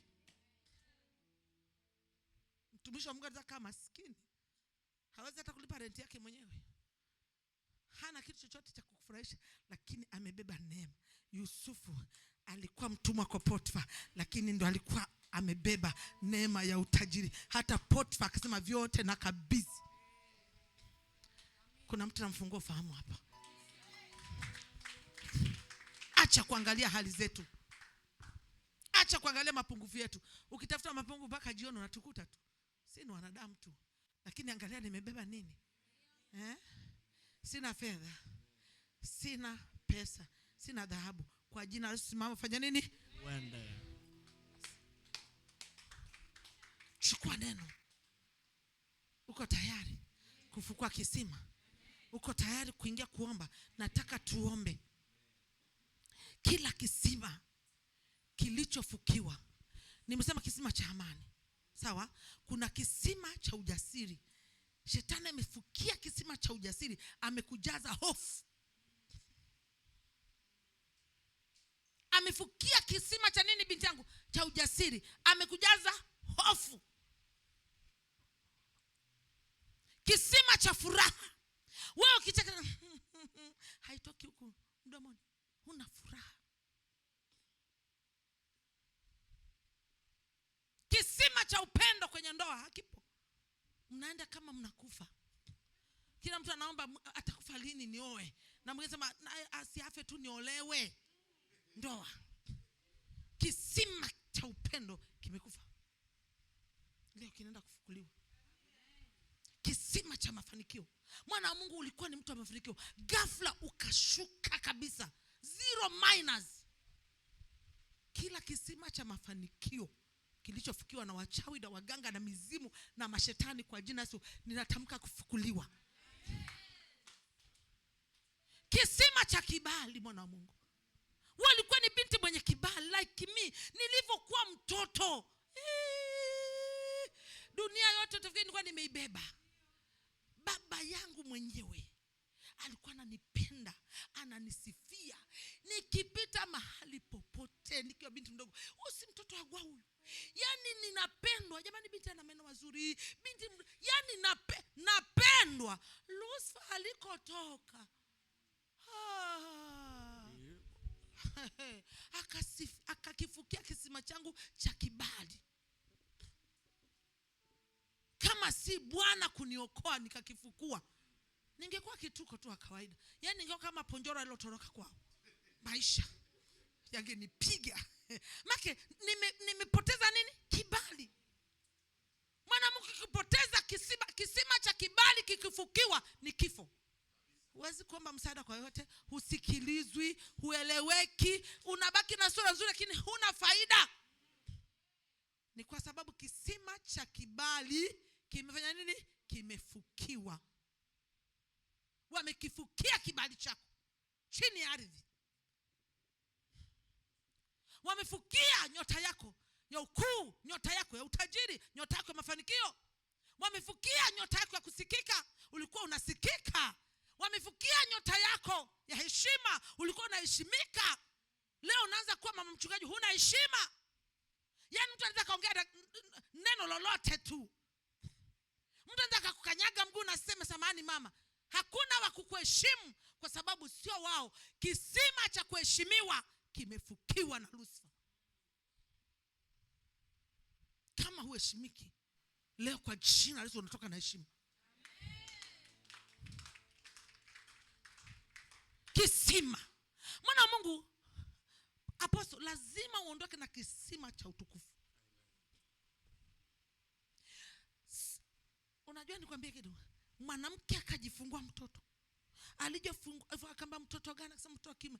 Akasema huyu wamuite Ikabod. Utukufu. Na utukufu ulivyoondoka, Israeli iliburuzwa kupita unavyofikiria. Nataka nimalizie kwa sababu kisima cha utukufu kikifukiwa kwa binti, utukufu wako ukiondolewa. Vaa vizuri, ongea Vingereza, funga na kuomba. Usipofukua kisima cha utukufu, kwa sababu kila mwanadamu Mungu alimuumba na utukufu. Na nilikuwa nasoma aliposema huo utukufu umefanya nini? Umeondolewa. Israeli, watoto wa Eli walikufa siku hiyo moja wakati utukufu wa Mungu umeondolewa. Sawa? Israeli iliingia kwenye vita karibia miaka 20. Wanapigana kwa sababu Mungu hayupo katikati yao. Unaweza kawa uko kanisani, umeokoka, lakini Mungu hayuko na wewe. Israeli ilikuwa taifa takatifu, lakini Mungu hakuwa pamoja na wao. Usijidanganye kuja kanisani. Fukua kisima cha ushirika na Roho Mtakatifu. Fukua kisima cha ushirika na Roho Mtakatifu. Fukua kisima cha utawala na maongozi ya Roho Mtakatifu. Fukua kisima cha kumsikia Mungu. Naomba tusimame. Naomba viatu vyangu. Naomba tusimame. Nataka mtu mmoja amanishe. Haleluya. Uko tayari? Sema Baba, katika jina la Yesu. Katika jina la Yesu. Ninakushukuru Ninakushukuru kwa neno hili kwa neno hili ulilosema. Asante Roho Mtakatifu kwa kuwa umesema na mimi kwa lugha rahisi na nyepesi. Sikuja bure Bwana. Mungu wa mbinguni, hii saa yangu, haya ni majira yangu, na huu ni muhula wangu wa mimi kufanikiwa kwenye kila eneo la maisha yangu ya roho na mwilini. Baba, katika jina la Yesu, jioni ya leo ninafukua kisima changu kilichofukiwa, kila kisima kilichofukiwa kwa jina la Yesu. Kisima cha amani, kisima cha amani, kisima cha amani, kisima cha ujasiri, kisima cha mafanikio. Anza kwamba sema kwa jina la Yesu, nafukua amani yangu kokote ilikofukiwa. Kila roho iliyoninyang'anya amani, kila pepo iliyonibia amani, kila mzimu, kila nguvu, achia amani yangu, achia amani yangu, achia amani yangu. Anza kwamba raba shekete rebo shokoto, shekete rebo shakataba, roko yodo robo shokoto, shekete reba shakata. Rudisha komboa amani yako, komboa amani yako, komboa amani yako, komboa amani ya kweli. Bwana rejesha amani, omba urejesho, rudisha amani yako. Simama kila roho iliyokunyang'anya amani, simama kila pepo iliyokunyang'anya amani, kila nguvu iliyokunyang'anya amani. Mwambie achia amani yangu, achia amani yangu, achia amani yangu katika jina la Yesu. Kila roho iliyoninyang'anya amani jioni ya leo kwa jina la Yesu, ninaamuru kuachia amani yangu, achia amani yangu kwa jina la Yesu, achia kwa jina la Yesu. Nimekuja kutangaza kwa jina la Yesu, roho yote iliyonyang'anya kimali yangu kwa jina la Yesu, kila roho iliyoshikilia amani yako, achia amani yangu, achia amani yangu. Simama kimya na kila mchawi, kila mganga, kila jini, kila mchawi, kila nguvu ya giza iliyokunyang'anya mafanikio, kisima chako cha mafanikio, kisima chako cha utajiri, kisima chako cha pesa. Anza kurudisha nyota yako, rudisha nyota yako ya utajiri, komboa nyota yako ya utajiri, komboa nyota yako ya utajiri, komboa nyota yako ya pesa, komboa nyota yako ya mafanikio, rudisha nyota yako kwa jina la Yesu. Simama kimya na kila aliyekamata nyota, kila aliyekamata nyota yako, kila aliyechukua nyota yako ya ndoa. Mwambie unaachia kisima changu cha ndoa. Haya ni majira yangu ya kuolewa, haya ni majira yangu ya kuolewa. Nimeingia Rehobosi yangu, tarehe ya leo ni majira yangu. Achia nyota yangu ya ndoa, achia nyota yangu ya ndoa. Achia nyota yangu kwa jina la Yesu. Leo naachia kwa jina la Yesu. Kwamba kwake mwenye haki nafasi sana kiomba kwa bidii. Wewe uliokamata nyota yangu, nasema omba kwa bidii. Unachia jioni leo. Nasema omba kwa bidii. Mchawi, mganga, nasema omba kwa bidii kwa jina la Yesu. Achia kwa jina la Yesu. Omba kwa bidii. Achia mafanikio. Komboa nyota yako ya utajiri. Komboa nyota yangu ya utajiri. Komboa nyota yako ya fedha. Komboa nyota ya fedha. Funga moto kwa kila aliyechukua nyota. Simama kimya na wachawi waliokamata nyota, mawaganga waliochukua nyota yako, ile mizimu iliyochukua nyota. Tuma moto. Mwambie achia nyota yangu. Ewe msoma nyota, ewe mkuu wa giza, kwa jina la Yesu. Nakomboa nyota yangu ya utajiri, nakomboa nyota yangu ya utajiri, nakomboa nyota yangu ya fedha, nakomboa nyota yangu ya ukuu, nyota yangu ya heshima, nyota yangu ya huduma. Komboa nyota zako, fukua kisima. Kwa jina la Yesu. Fukua kisima changu kwa jina la Yesu. Kile kisima cha utajiri, tukieleza kisima ni kwamba mtu amefukia nyota zako. Komboa nyota zako, komboa nyota zako, komboa nyota yako ya biashara. Leo nakomboa nyota yangu ya biashara kwa jina la Yesu. Komboa nyota yako ya kazi. Nikoshikiliwa nyota ya kazi. Komboa nyota yako ya ndoa. Nyota ya ndoa. Kokote kashikiliwa kwa jina la Yesu. Kokote nyota yangu ilikokamatwa. Komboa nyota yako ya ndoa mwanangu kumaanisha raba shekete. Kwa jina la Yesu. Kokote nyota yangu ilikoshikiliwa. Rudisha. Achilia moto kwa yeyote aliyekamata nyota yako. Yule mganga aliyechukua nyota, yule mwanamke mchawi, yule bosi, yule mshirika, yoyote yule aliyechukua nyota yangu, kokote aliko, catch fire. Tuma moto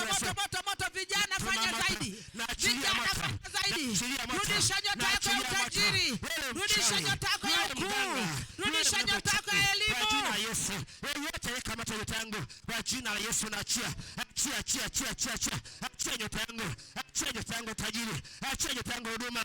Achia nyota yangu utumishi kwa jina la Yesu. Unachia wewe mwanamke mchawi. Nasema rudisha, usiondoke bila nyota yako leo. Unarudisha. Wapige waliochukua nyota. Wapige waliokamata nyota. Tuma moto nyumbani kwenu. Tuma moto kwenye madhabahu zao. Tuma moto kwenye madhabahu zao. Tuma moto chini ya bahari. Tuma moto angani. Tuma moto kwenye vilinge vyao. Kokote nyota yako ilikoshikiliwa na yule mfanya biashara, na yule mganga, na nabii wa uongo, na nabii wa uongo, na mtume wa uongo, na mchungaji wa uongo, na mwinjilisti wa uongo aliyeniibia nyota yangu. Leo narudisha nyota yangu. Unaachia nyota yangu ya utumishi, nyota yangu ya huduma. Rudisha kwa jina la Yesu. Na kwa Mungu achia. Omba. Inafanyika. Tuma moto kwa kila aliyechukua nyota. Pambana na waliochukua nyota yako. Waambie unaiachia leo. Unaiachia leo. Ewe mwanamuziki, ewe mwanamuziki wa duniani, ewe mwimba injili wa uongo uliyeniibia nyota, ewe star wa muziki, ewe star wa movie, rudisha nyota. Tuma moto. Wachawi wa familia, wachawi wa ukoo waliokamata nyota yangu. Nasema kwa nyota yako ndoa binti. Chukua kisima chako cha ndoa. Komboa nyota yako, komboa nyota yako ya ndoa. Komboa nyota yako ya ndoa. Komboa nyota yako ya utajiri. Komboa nyota yako ya mafanikio. Komboa nyota yako, sema haya ni majira yangu. Kila aliyechukua nyota yangu nimekuja kusema ni majira yangu. Rudisha nyota yangu ya ukuu. Rudisha nyota yangu ya ubora. Rudisha nyota yangu ya ubora.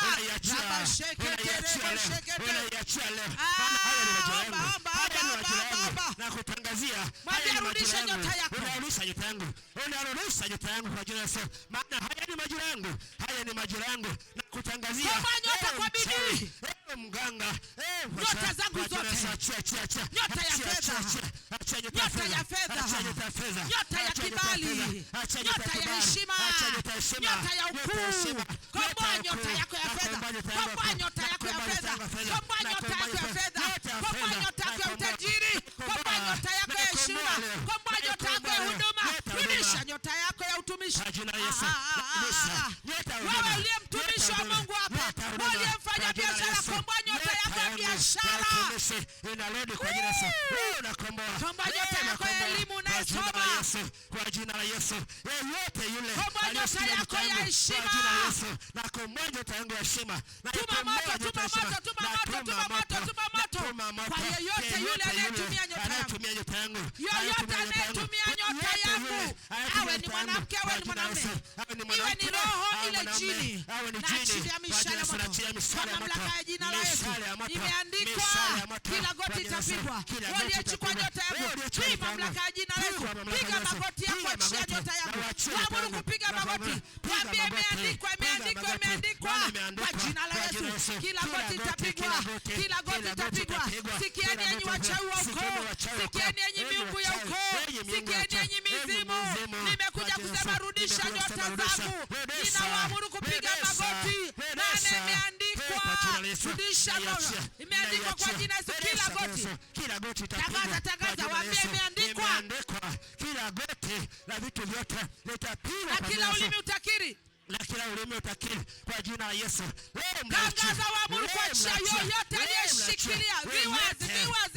Yote aliyeshikilia nyota yangu kwa jina la Yesu. Ungana na sisi. Tangaza leo kila aliyechukua nyota yako ya utajiri, ya mafanikio, nyota yako ya fedha, nyota yako ya ndoa, yoyote aliyekamata nyota, hicho ndio kisima chako. Mwambie leo unarudisha kwa jina, tupokea neema ya ukombozi. Neema ya ukombozi nyota yako na irudishe. Nyota yako na irudishe. Natuma malaika wa Bwana kwenda kukomboa nyota zako na kuzirudisha kwa jina la Yesu. Receive. Mizimu. Na waamuru kuachia. Achia nyota yangu. Achia nyota yangu ya ukoo. Achia nyota yangu. Fanya zaidi. Achia nyota yangu ya utumishi. Ni wagumu kuachia. Vunja kila madhabahu iliyo Yesu, kamata nyota. Kila madhabahu, Simama kibele, kila madhabahu ya uchawi, madhabahu za uganga, madhabahu za mizimu zilizoinuliwa kwenye milima mikubwa, kwenye milima midogo, kwenye miti yenye majani, anza kuzibomosha, anza kuzibomosha, anza kuziangusha madhabahu. Kila madhabahu ya uchawi iliyokamata mafanikio yangu, iliyokamata utajiri wangu, iliyokamata uchumi wangu, iliyokamata ndoa, inayozuia heshima yangu, iliyoniibia upendo, kokote iliko, naziangusha madhabahu. Vunja, zinavunjika. Nasema angusha madhabahu. Nasema zibomoe. Piga kila madhabahu. Simama kinyume na kila madhabahu. Na pia kila madhabahu za ukoo, madhabahu za familia zilizokamata mafanikio yangu kwa jina la Yesu. Leo mnapigwa, leo naangusha hiyo madhabahu, madhabahu ya uganga, madhabahu za uchawi, madhabahu yote iliyoshikilia mafanikio yangu. Leo kwa jina la Yesu anguka, na bomoa kwa jina la Yesu. Nasema ziangusha madhabahu. Anguka kila madhabahu za uchawi. Nasema angusha madhabahu. Leo ni siku yako, kwa jina la Yesu. Anguka madhabahu za miungu ya baba yako, za miungu ya baba yako, kila madhabahu inayokuzuia kufanikiwa, kila madhabahu iliyosimama kukupinga, malaika wa Bwana na wakusaidie. Natuma majeshi ya malaika mbele yako, natuma majeshi ya malaika kukusaidia. Omba kwa bidii, angusha madhabahu za uganga, angusha madhabahu za uchawi, angusha madhabahu za mizimu, angusha madhabahu za mashetani. Kila madhabahu kokote ilikoinuliwa, kwenye milima mirefu, kwenye milima mikubwa, kwenye milima midogo, kwenye miti mikubwa, vunja kila madhabahu, ziangushe. Wapige wale wakuu wa madhabahu, wale makuhani wa madhabahu za kipepo, makuhani wa madhabahu za uganga, makuhani wa madhabahu za uchawi, wasimamizi wa madhabahu za uchawi. Tuma moto kwa jina la Yesu. Natuma moto kwa simama kinyume na wasimamizi wa madhabahu za uchawi, kila kuhani wa uchawi kwenye ukoo, kila kuhani wa uchawi kwa jina la Yesu. Kila kuhani wa uchawi kwenye familia, kila kuhani waangushe makuhani, waangushe wale makuhani. Piga kila kuhani yoyote anayesimamia madhabahu ya uchawi kwenye familia, anayesimamia madhabahu za uganga, yoyote aliyelipeleka jina langu kuzimu, yoyote aliyekamata maisha yangu, mwanamke mchawi na afishi, anza kutuma moto kwa kila mwanamke mchawi, kwa kila mwanaume mchawi, kwa kila mwanaume mchawi, kwa jina la Yesu. Sema imeandikwa kwa jina la Yesu. Usimwache mchawi akaishi.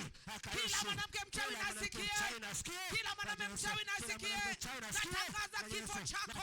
Maana imeandikwa usimwache mwanamke mchawi kuishi. Enyi wachawi wa ukoo wa baba yangu, enyi wachawi wa familia yangu, enyi wachawi wa upande wa mama yangu, kokote mliko, wapige. Usiwahurumie. Waambie achia huduma yangu, mnaachia afya yangu, mnaachia ndoa. Muhula wa kutabika umekwisha.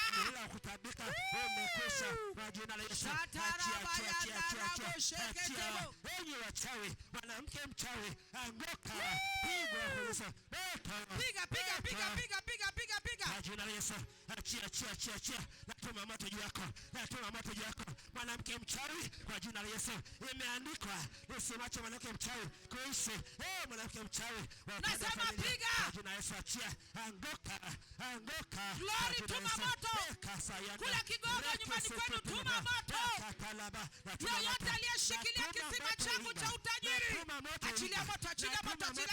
Kila aliyeshikilia kisima changu cha utajiri, kila aliyeshikilia kisima changu cha mafanikio, kila roho inayo iliyonizuia kuomba, ile roho iliyokamata kisima changu cha maombi, piga kila roho inayokuzuia kuomba. Angusha kila roho inayokuzuia kuomba. Angusha kila ukuta. Angusha kila ukuta. Vunja kila chungu. Vunja kila chungu cha uchawi. Vunja kila chungu cha uchawi. Simama kimya na vioo vyao. Vioo vyao, vioo. Kila kioo cha uchawi wanachotumia kukufuatilia, wanachotumia kukiona, kila kioo ambacho wachawi wanakitumia kukufuatilia, wanakitumia kukuona, wanaona huduma yako, wanaona mipango yako. Simama kimya na vioo vyao. Vunja vioo vyao. Vunja darubini zao. Vunja kamera zao. Tuma moto. Haribu mtandao wao. Haribu satellite zao. Rabashekete mosho. Tuma moto kwenye vioo. Pasua kioo.